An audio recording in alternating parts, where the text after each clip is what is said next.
En 2018, j'ai été à Dour, classique, simple, efficace. Dour. Et on pourrait croire que mon moment fort de Dour s'est passé un soir lambda vers 2-3 heures du matin, un peu ivre, à me trémousser devant les basses de Boris Brejcha, Amélie Lance ou Paul Kalkbrenner. Eh bien, pas du tout. La plus belle performance auquel j'ai pu assister m'a scotché. Elle m'a foutu des frissons, m'a donné une claque auditive de puissance 10 tel ses fous participant au concours de gifles. Mais si, tu sais, le concours de gifles.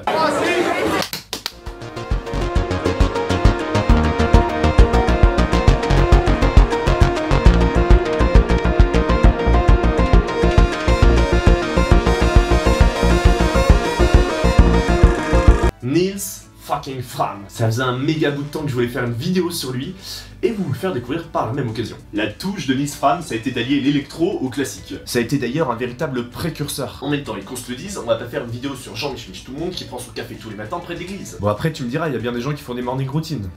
Donc bon. Enfin bref, électro et classique, c'était deux mondes très séparés. Un peu comme l'EDM et la techno aujourd'hui qui adorent se cracher dessus. Non mais la techno, tu vois, c'est un peu dark, ça fait boum boum, c'est que des drogués. L'EDM commercial. Capitalisme. Enfin bref, Nils Fram, il a été un des premiers à réconcilier le classique et l'électro. Et ce, dès 2009. Il y a très peu de monde qui s'était aventuré sur ce terrain-là avant lui. Et surtout pas de cette manière-là.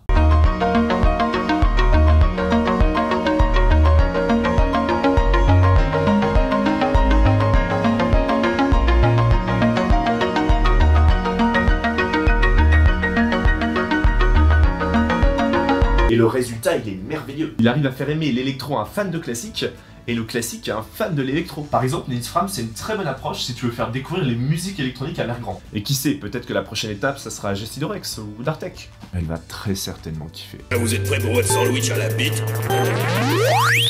Non. Notre cher Nils, il a un style très varié. Il sait faire un peu d'électro, un peu d'ambiance, des lives qui sont un petit peu plus boom boom en collaboration avec Kiasmos par exemple, des morceaux à rallonge de 10 minutes comme des morceaux de 2 minutes. Il sait faire des morceaux au piano et aussi des morceaux de musique de film. Et à Skip, il sait même faire des pâtes et le café. Incroyable, hein? D'ailleurs, son dernier album se compose exclusivement de piano.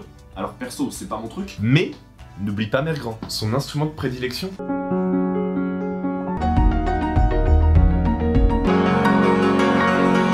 Piano, bien joué. Et il occupe une place prédominante comme on a pu le remarquer dans chacune de ses compositions. Il semble d'ailleurs avoir un petit talent. Enfin, de ce que j'arrive à en juger par mon oreille de musicien. De quoi?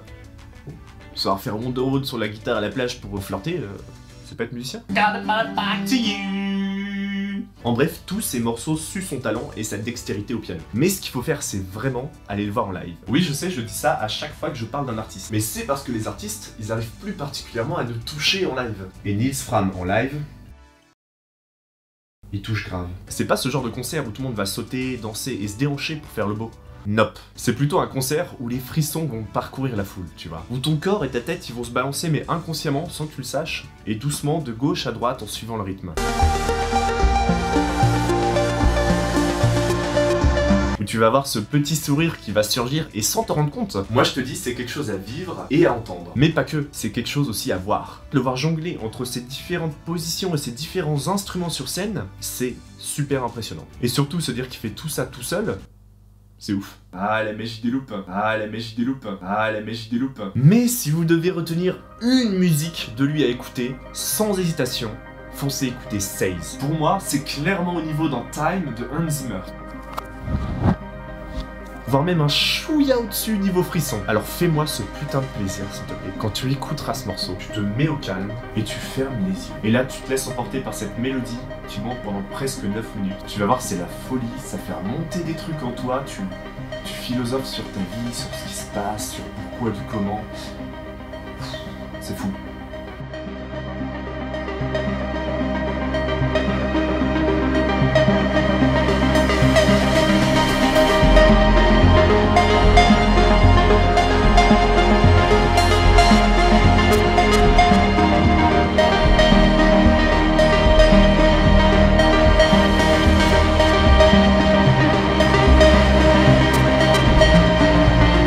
Bon, et si vous avez aimé Nisfram, j'ai deux artistes en tête qui sont similaires et que toi ou Mergrand pourrait apprécier. Là, je fais la rubrique artistes similaires sur Spotify. Gregor Schwellenbach qui se tourne plus vers la musique classique et Grant Bowser qui compose ses musiques qu'à partir de sonorités provenant d'un piano. C'est assez badass aussi. Voilà, j'avais vraiment à cœur de vous faire découvrir ou redécouvrir pour ceux qui connaissaient déjà Nisfram parce que sa musique elle m'a vraiment touché malgré que, et à contrario des autres artistes découverts jusqu'ici, sa musique ne soit pas taillée pour le dance floor. Et n'oublions pas, sa caractéristique principale c'est d'avoir su allier électro et classique. Bah putain, vivement que quelqu'un s'attaque enfin à réconcilier techno et EDM.